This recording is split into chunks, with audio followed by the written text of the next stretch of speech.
सूत्रों के हवाले से खबर यह है कि भारत, यूएई, यूएस और सऊदी अरब के बीच रेल पोर्ट कनेक्टिविटी करार हुआ है। भारत को मिडिल ईस्ट रेल प्रोजेक्ट मिलने की इसमें उम्मीद है। G20 सम्मेलन के दौरान रेलवे करार को मंजूरी मिली है। बहुत ही इंपॉर्टेंट है। मिडिल ईस्ट में चीन के प्रभाव को कम करने या उसे कुचलने के तौर पर भी इसे देखा जा रहा है और इसमें भारत एक महत्वपूर्ण भूमिका निभाता हुआ। इस पर बातचीत करने के लिए, पूरी डिटेल लेने के लिए मेरे सहयोगी अमरीश पांडे मेरे साथ हैं। अमरीश, क्या डिटेल्स हैं इस खबर की? देखिए दीपक, जब से ये रूस यूक्रेन का युद्ध शुरू हुआ था, इसके अलावा साउथ ब्लैक सी में जो चाइना ने किया था, उन दोनों से जो व्यापार के रूट है कई बार बाधित रहे। कई बार लोगों ने कई देशों ने उस पर आपत्ति भी जताई। ऐसे में लगातार अगर इस तरह की चीज़ें बढ़ती हैं तो दुनिया के लिए एक बड़ी चुनौती का सामना होने की उम्मीद है, आशंका है। इसी आशंका को ख़त्म करने के लिए देशों ने आपस में इस तरह के रूट, एक अल्टरनेट रूट तलाशना शुरू कर दिया है। और ये जो करार भारत, यूएई और यूएस के बीच हुआ है, जो कि जानकारी जैसे हमें मिल रही है उसके अनुसार वो ऐसा ही एक रूट तलाश करने का है, ऐसा ही एक रूट तैयार करने का है, जिसके ज़रिए इन सभी देशों से जो इसके रास्ते में आएंगे उनके ज़रिए व्यापार को सुचारू रूप से जारी रखा जा सके। किसी ऐसी आपात स्थिति में जबकि बाकी रूट्स बंद होते हैं, उस दौरान भी ये रूट्स इस तरह से डिज़ाइन किए जाएंगे ताकि वो नहीं बंद हों। और जो जानकारी हमें मिल रही है उसके अनुसार रूस यूरोप से होते हुए इजराइल, जॉर्डन, यूएई, ये सभी देश एक दूसरे से कनेक्ट होंगे।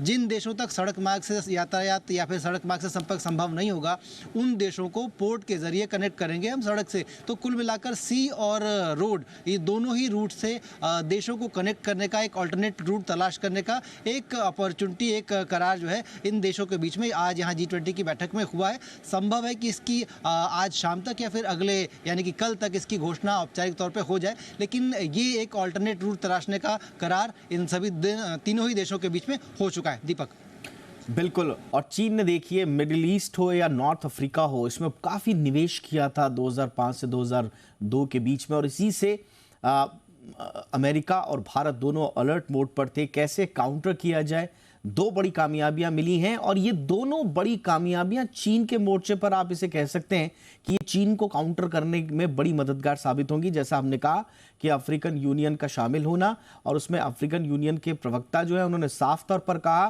कि अफ्रीकन यूनियन का G20 की स्थायी सदस्यता मिलना भारत की वजह से मुमकिन हुआ है। तो भारत एक एज लेता हुआ नजर आ रहा है। ग्लोबल साउथ की आवाज चीन भी बनना चाहता था, दावे बहुत करता था, लेकिन हमारी कूटनीति रंग लाई, बाजी हमने मारी पूरी दुनिया के सामने।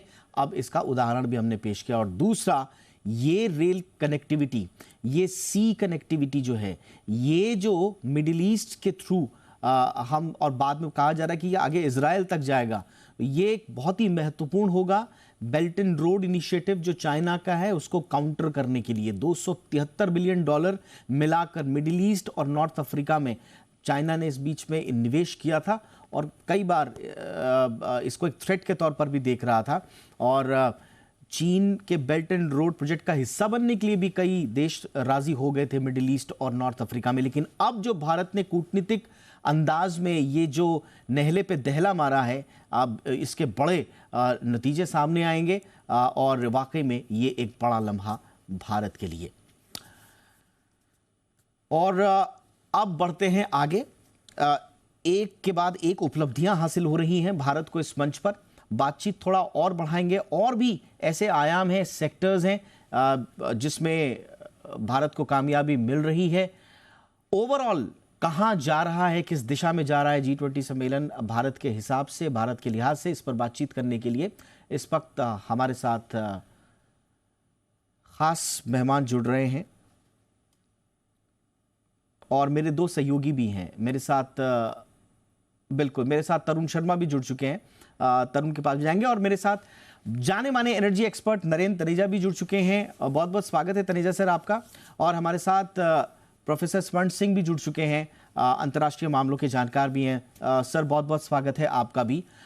मैं आप दोनों महानुभाव के पास जाऊं, मैं उससे पहले फटाफट से तरुण के पास भी जाऊंगा। तरुण, सुबह हम बात कर रहे थे अफ्रीका की, अब मिडिल ईस्ट में भी कनेक्टिविटी का रास्ता साफ, ये कितना बड़ा उपलब्धि हो गई? बिल्कुल, आप बिल्कुल सही कह रहे हैं कि मैं दो पहलुओं पर बात करना चाहूँगा। जिस तरीके से हम सुबह बात कर रहे थे अफ्रीकन यूनियन को परमानेंट मेंबरशिप देना G20 के अंदर, उसके एक बहुत इम्पॉर्टेंट इसलिए हो जाता है क्योंकि 40% जो मिनरल्स हैं जो वो अफ्रीकन यूनियन कंट्रीज़ में पाए जाते हैं, और जिसका सीधा सीधा जो ये कहें कि रखते हैं वो चाइनीज़ कंपनीज इसमें अपना हक रखती हैं, उसको अब ईज डाउन किया जा सकता है, एक डिप्लोमेटिक वे में ईज डाउन किया जा सकता है। वहाँ पे इंडिया को एक बड़ी सफलता मिल सकती है, और इसका सीधा फ़ायदा जो होगा वो रेयर मिनरल्स में होगा। चाहे कोबाल्ट की बात कीजिए, लिथियम की बात कीजिए, जो ईवी बैटरीज बनाने में बहुत काम आते हैं। हम दालें वहाँ से इंपोर्ट करते हैं, हमें वहाँ पे एक बड़ा फ़ायदा अफ्रीकन यूनियन का G20 में आने का होगा। अब रही बात जो एक नया रेल रूट और पोर्ट रूट खोलने की जो बात हो रही है कि इंडिया, सऊदी और यूएस, इन तीनों के बीच में एक रेल रूट और पोर्ट रूट तैयार किया जाएगा।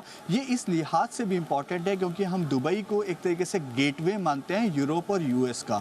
अभी भी जो इंडिया से जो एक्सपोर्ट होता है वो मोस्टली दुबई, और दुबई से आगे यूएस और यूरोप जाता है, अफ्रीकन कंट्रीज़ में जाता है।